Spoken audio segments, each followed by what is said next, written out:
SNK has once again surprised fans with an unexpected bundle of exciting news and trailers for their fighting games. The recent announcements have left the community buzzing with anticipation and excitement. Among the highlights is the reveal of Kevin Ryan, a returning character many fans have been anticipating. In addition, SNK has announced a new release of SVC Chaos, a title that holds a special place in the hearts of many fighting game enthusiasts. But that's not all. The ones and onlys.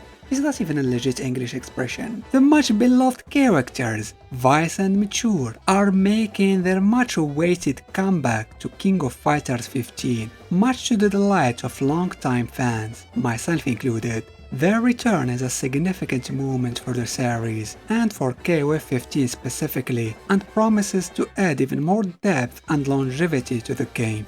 Let's begin by diving into the latest character reveal for Fatal Fury City of the Wolves. Kevin made his first appearance in Garou Mark of the Wolves, where he was introduced as a SWAT officer. He is also related to Mary Ryan, more commonly known as Blue Mary. In his debut game, Kevin's primary motivation was his relentless pursuit of Freeman, a notorious serial killer. Freeman was responsible for the murder of Kevin's partner, was also the father of the young boy Marky, who is always seen accompanying Kevin. With Kevin's inclusion in City of the Wolves, it seems quite likely that Freeman will also be making an appearance. This is an exciting prospect for fans who are eager to see the continuation of this storyline. In Fatal Fury City of the Wolves, Kevin retains much of his original 2D design with only a few changes. He continues to sport blue jeans,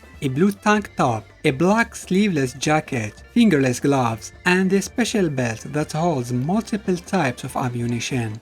Interestingly, despite the ammunition, Kevin does not use any traditional weapons in combat. Instead, he relies on his physical prowess and combat skills. His stage in the game is notably original and visually striking though. Departing from the desert backdrop of the previous game, Kevin now fights in a zoo that appears to have recently experienced an accident. This mishap has led to the escape of several ostriches, which are seen wandering freely among the spectators. Security guards are depicted trying to corral these runaway birds. Despite the chaos, the spectators seem unfazed, remaining intensely focused on the fight taking place before them. It's fortunate that it wasn't the lions that escaped.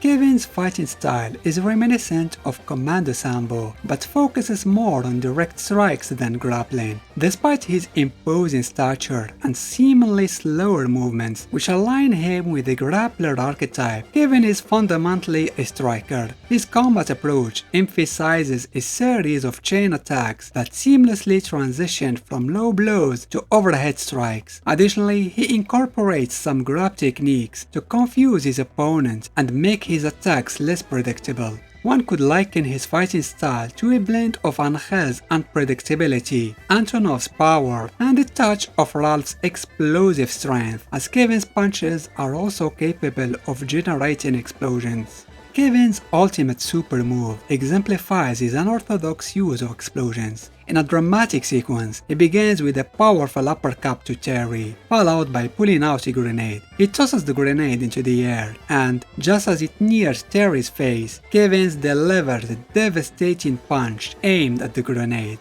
Although the trailer cuts off before the super move concludes, it's safe to assume that a significant explosion follows, presumably causing massive damage. While such an explosion would logically harm Kevin as well, but we all learn to put logic aside when analyzing moves in fighting games. Overall, Kevin's inclusion in Fatal Fury City of the Wolves brings excitement and anticipation, promising engaging gameplay and a continuation of the series' rich narrative. I just hope that his presence isn't synonymous with the omission of the other Ryan in the family. It was a mistake to abandon her in Garou. Please don't do this again, SNK.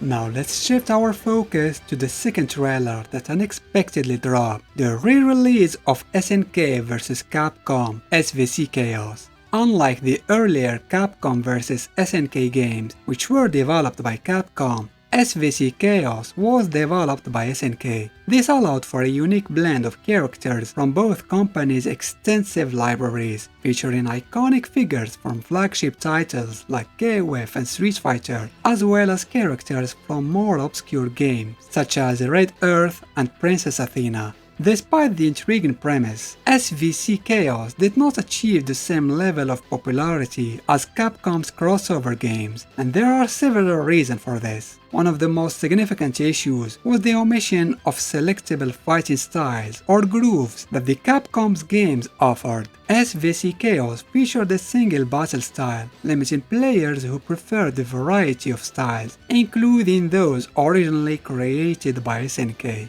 Additionally, the game's presentation seemed rushed and somewhat bland. This was particularly noticeable in the stages, which were sparsely colored and lacked the vibrant life seen in other fighting games. The absence of iconic characters from both companies, such as Morrigan, Zangief or Yamazaki, was also puzzling and surely disappointed many fans. Nevertheless, SVC Chaos managed to cultivate a dedicated and loyal fanbase. Despite its shortcomings, it remains a fun and solid fighting game. And now that this new release has rollback netcode, there has never been a better time to rediscover this forgotten gem. An interesting aspect of this game is that it sparked the trend of gender-bending SNK characters, mainly thanks to the popularity of the female version of Terry Bogard. This transformation occurs when male characters are hit with Demetri's Midnight Bliss, a super move that turns male opponents into female versions of themselves, as seen in this trailer with Gennett. Demetri just won't suck your blood unless you're a female.